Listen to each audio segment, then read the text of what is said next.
అందరికీ నమస్కారం. ఆంధ్రప్రదేశ్ రాష్ట్రంలో అరాచక పాలన నడుస్తూ ఉంది. కూటమి ప్రభుత్వం అరాచక పాలన, జంగిల్ రాజ్ నడిపిస్తూ ఉంది. మహానగరమైనటువంటి అతి పవిత్ర నగరమైనటువంటి తిరుపతిలో జేబీ శ్రీనివాసరావు అధికార పార్టీకి సంబంధించినటువంటి వ్యక్తి. ఆయన ఆగడాలని అడ్డుకట్టు వేసేందుకు అక్కడ ఉన్నటువంటి జర్నలిస్టులు ప్రశ్నిస్తే అదే జర్నలిస్టులని కొట్టడం, వాళ్ళ కెమెరాలో లాక్కోవడం, ఆ జర్నలిస్టుల మీద తిరిగి హత్యాయత్నం కేసు పెట్టి జైల్లో పెట్టించడం. ఎందుకు జర్నలిస్టులని మరి ఇంతలా వేధిస్తూ ఉన్నారు? ఈ ఆంధ్రప్రదేశ్ రాష్ట్రంలో జర్నలిస్టులే కాదు, ప్రతి పౌరుల్ని, ప్రతి మహిళను, వైఎస్ఆర్ పార్టీ నాయకుల కార్యకర్తలు కూడా వేధించి అక్రమ కేసులు బనాయించి వాళ్ళ గొంతును నొక్కే ప్రయత్నం ఈ కూటమి ప్రభుత్వం చేస్తూ ఉంది. అయితే 2019 డిసెంబర్ 21న తిరుపతి కొర్లకుంటలో పసుపులెట్టు మురళి అనే ఒక వ్యక్తి హత్యకు గురయ్యాడు. ఈ కేసులో 18 మంది నిందితులుగా చేర్చారు.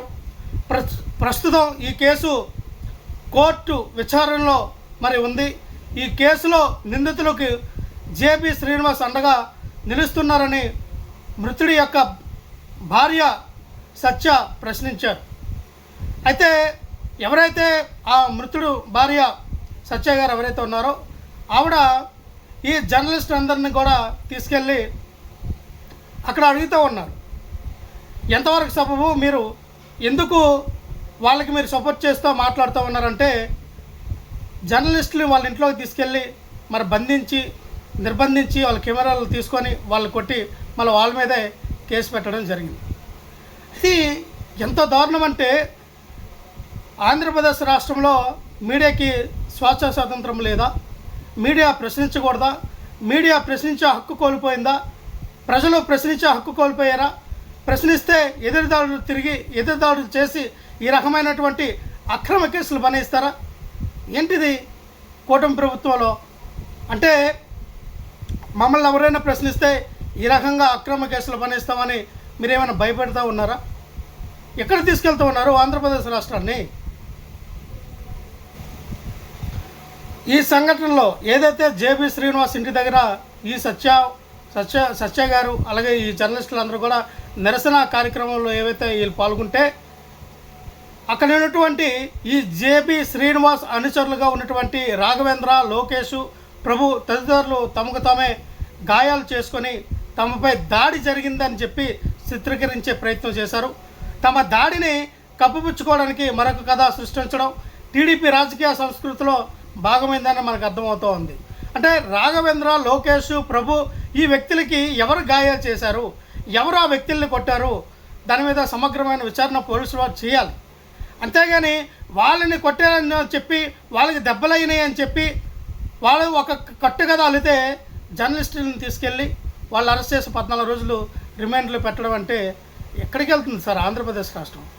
ఇంకెంతకాలం ఈ అరాచక పాలన, ఇంకెంతకాలం ఈ రకమైనటువంటి జంగల్ రాజు పరిపాలన ఆంధ్రప్రదేశ్ రాష్ట్రంలో కొనసాగుతూ ఉంది? నాకు అర్థం కావట్లా.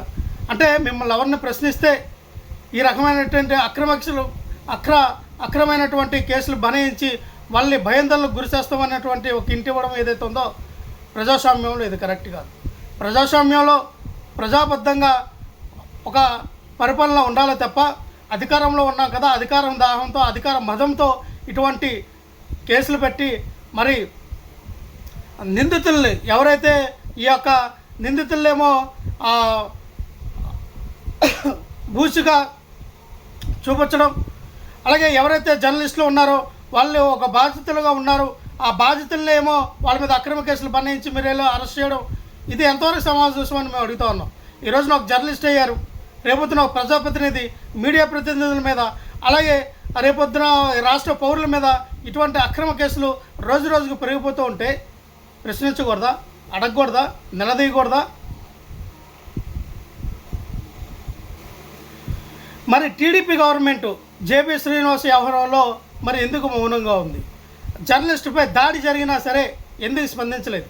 బాధిత మహిళలు న్యాయం అడిగినా ఎందుకు పట్టించుకోలేదు? అధికార పార్టీ నేతలకు ప్రత్యేక రక్షణ కల్పించడమే కూటమి ప్రభుత్వం యొక్క ముఖ్య ఉద్దేశమా? అధికార పార్టీలో ఉన్న నాయకుల్ని రక్షించుకోవడమేనా? మరి ప్రతిపక్ష నాయకులకు కానీ ఈ ఆంధ్రప్రదేశ్ రాష్ట్ర పౌరులకు కానీ రక్షించే బాధ్యత మీకు లేదా? జర్నలిస్టులు లేదు, ఈ రాష్ట్రంలో ఉంటే మహిళలను లేదు, రైతులను లేదు, ఎవరి మీద విచ్చలవిడిగా వాళ్ళ మీద అక్రమ కేసులు బనాయించి ఈ పోలీసు వ్యవస్థను అడ్డం పెట్టుకొని మీరు చేస్తున్నటువంటి ఈ కార్యక్రమం ఏదైతే ఉందో రాష్ట్ర ప్రజలు గమనిస్తూ ఉన్నారు. ఖచ్చితంగా రాబోయే రోజుల్లో మీకు బుద్ధి చెప్పే రోజుల దగ్గరలో నేను చెప్తూ ఉన్నాం చంద్రబాబు నాయుడు గారు. దీనిని మనం ఒక గొడవగా ఒక సంఘటనగా చూడడానికి లేదు. ఇది ఒక వ్యక్తి గొడవగా తీసుకున్న వ్యవహారం కాదు. ఇది కూటమి ప్రభుత్వం అధికారాన్ని ఎలాగో ఉపయోగిస్తుంది అన్నదానికి అద్దం పడుతూ ఉంది. జర్నలిస్టుపై దాడులు చేసినా సహించేది లేదు, బాధితుల గొంతు నొక్కే ప్రయత్నం చేసినా ఊరుకున్నది లేదు, అక్రమ కేసులతో వైఎస్ఆర్సీపీ శ్రేణులకు భయపెట్టినా వెనక్కి తగ్గేది లేదు, పోలీసు వ్యవస్థను అడ్డు పెట్టుకొని టీడీపీ అరాచకాలను కప్పుపుచ్చిన నిజాన్ని ప్రజల ముందుకు తీసుకురావడానికి మేము వెనకాడేది లేదు. ఖచ్చితంగా ప్రశ్నిస్తాం, అడుగుతాం. మీరు చేస్తున్నటువంటి అవినీతి అక్రమాలపైన ఖచ్చితంగా ప్రజా గొంతుకే మాట్లాడతామని ఈ విధంగా మేము తెలియజేస్తూ ఉన్నాం.